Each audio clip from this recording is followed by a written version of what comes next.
Hello, मी आहे अंश सूर्यकांत शाने. मी आज तुम्हाला एक गोष्ट सांगणार आहे, चिमणी आणि कावळ्याची. आता ऐकूया.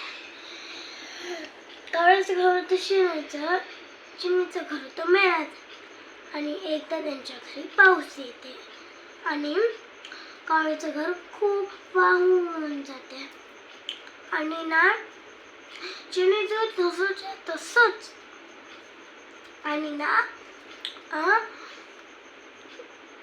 ते खडखड होते. चिवताई चिवताई दार उघड, थांब माझ्या बाळाला अंघोळ घालू दे. चिवताई चिवताई दार उघड, थांब माझ्या बाळाला पुसू दे. चिवताई चिवताई दार उघड, थांब माझ्या बाळाला कपडे घालू दे. चिवताई चिवताई दार उघड, थांब माझ्या बाळाला झोप घालू दे. चिवताई चिवताई दार उघडलं. काय झालं रे कावळ्याला? काय बोलू ग, माझं घर पूर्ण वाहून गेलं. आणि तुझं घर तर तसंच आहे, मला घरात घेते का? नाही नाही, मी नाही घेणार तुला अजिबात घरात.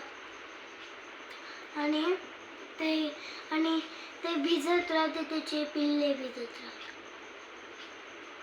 आणि मग ते सकाळी आपलं घर स्वतः बनवून घेते.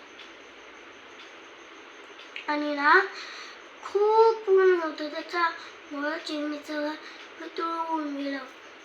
आणि कावळ्याचं घर तसंच बनलेलं होतं. आणि असं बोलते, कवळ्याचं दार उघड. आणि त्याच्या पत्नीने दार उघडलं. आणि काय झालं ग चिवताई? काय बोलू ग कावळताई? माझं घर इतकं ऊन होतं, माझं घरच वितळून गेलं. मला घेते का घरात ग? नाही, मी नाही घेणार. मग कोण येते? आपले कावळे दादा येतात. आणि काय झालं ग चिवताई? काय बोलू रे, माझं घर वितळून गेलं, इतकं ऊन आहे. मला घरात घेतो का? हो घेतो, पटकन ये घरात, पटकन ये पिल्ल्यांना. मग ते घरात येतात, चहा पिता.